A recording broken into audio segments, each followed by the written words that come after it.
Hey everybody, I'm back with another Inktober video.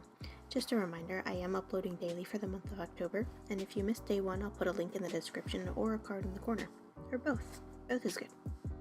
Welcome to day 2, Tranquil.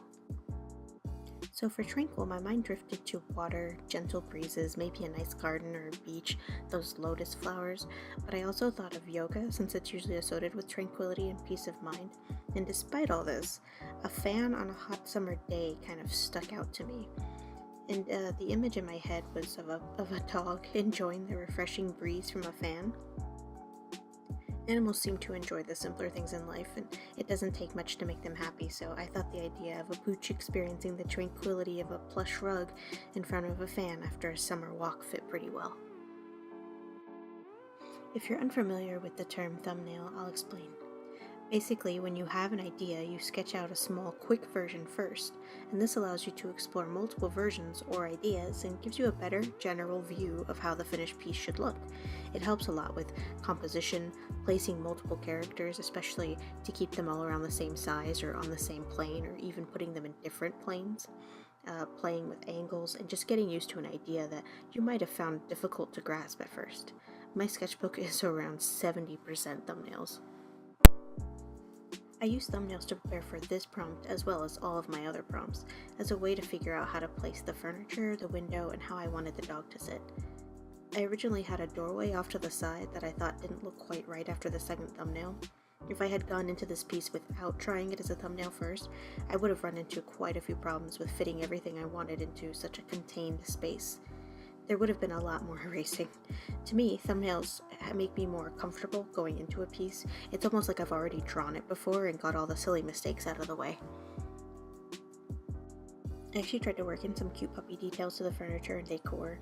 If you look, there's like a little dog bone to hold the curtains back and some little paw prints on the edges of the chair there.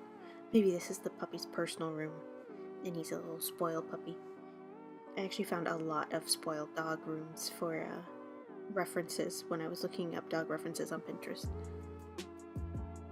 My family actually took a trip to IKEA recently, and they had these cute little coat hangers that would stick into the wall that just look like little dog butts, and I kind of wanted to incorporate one of those into the picture as well. So you can look on the side there, and it actually has the leash like hanging on it. And I thought that was kind of cute.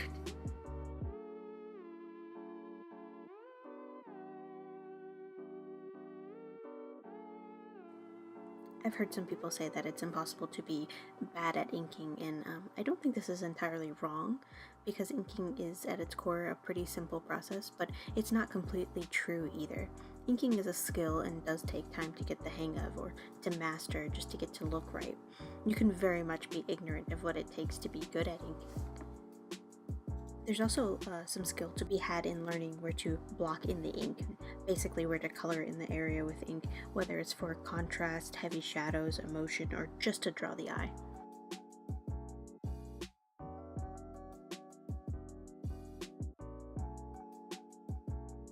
Have you ever inked a picture, erased it, and then felt it looked better before you got rid of the sketch lines? Maybe it just doesn't look quite right. And this is always mind-boggling because you followed your own lines, it's exactly the same, and inking is at its core just tracing your original image, isn't it? This is where line weight comes in, and is more than likely the culprit here. Line weight is important in sketches and also in ink, but I feel like it holds more weight in ink than it does in actual sketches. Line weight just refers to the varying heaviness or darkness of a line. Take for example the lines of the curtains and how they get a little darker where the lines connect, or how the lines on the inside of the curtain are lighter and thinner than the outer lines. I also used line weight on the puppy to show his markings and accent his fur. I used a thinner, almost spotty line. They don't fully connect. This creates variance once the pencils are gone. And when you sketch something, there's a lot of variance. There's a lot of different lines that you've used, even if it looks like it's all one line. You used multiple lines to get to that point. it's because of this that your sketch usually looks a little bit better than a finished piece, even if you were to clean up your lines, or in particular here, like when you're inking. It's because when you look at a sketch, your eye just naturally gravitates towards the best line, even though there are multiple lines there. And when you ink over it, you're only picking one line. Line weight is a good way to help this problem. It creates variance and prevents your image from looking very sterile, or like all your lines are uniform. We might like this in digital art, but in real media, we tend to gravitate towards the imperfection part of the line.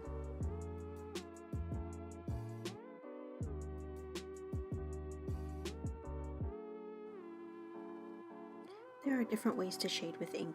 Cross-hatching is probably the most common term, but you can also just use like normal hatching, which is what I'm using in this piece. Hatching, if you don't know, is basically just drawing lines to represent or show light and shadow. The hatching that I do here is simple, but it adds depth and contrast to the image.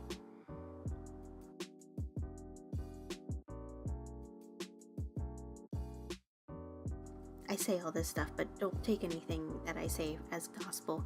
This is just basically what I've learned over the years of drawing and inking since I was around like 11 or 12. That's about when I actually started to seriously get into drawing.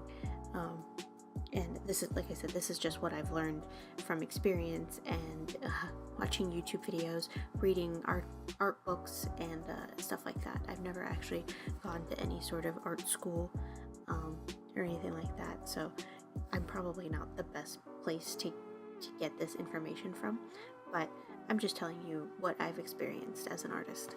When I first started inking, that was one of my problems that I kept running into, though, was that it just kind of felt like all of my lines, like certain areas it wouldn't even connect, or that they looked very sterile, like all the lines were basically the same thickness, and I had a bad habit of using like the smallest size of the inking pens, which is like a 0.03, which one causes a lot of strain on your hand, and two, it's not the best. It's usually should be reserved for details and small little things that you want to add to your picture. You shouldn't ink the entire image in that size, and I did that a lot. I used the Copic markers here again as a way to shade and to kind of add some more depth and to bring out some of the values in this image as well. I'm not actually super familiar with Copics. I've worked with Copics on and off over the years, and I have a small collection, but I really like the grayscale ones, especially for inking, and inking is kind of my favorite thing to do. It's something that I feel like I'm good at to an extent. I really like the way my pictures look after I've inked them.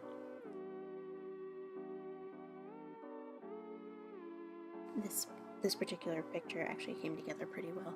I'm a little disappointed in the way the puppy looks, but it's to be expected. It's kind of my first time really drawing a dog, so I think he came out okay. He doesn't look too derpy.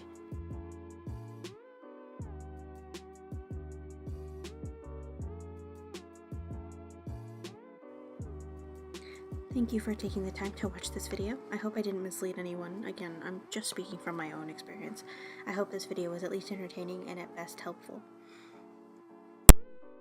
So I am aiming to upload on a daily basis for all of Inktober, so if you liked what you see, please consider subscribing. After Inktober is over, I will be uploading more, but probably on a weekly basis instead of daily. If you have any questions or suggestions, please consider leaving them in the comment section below.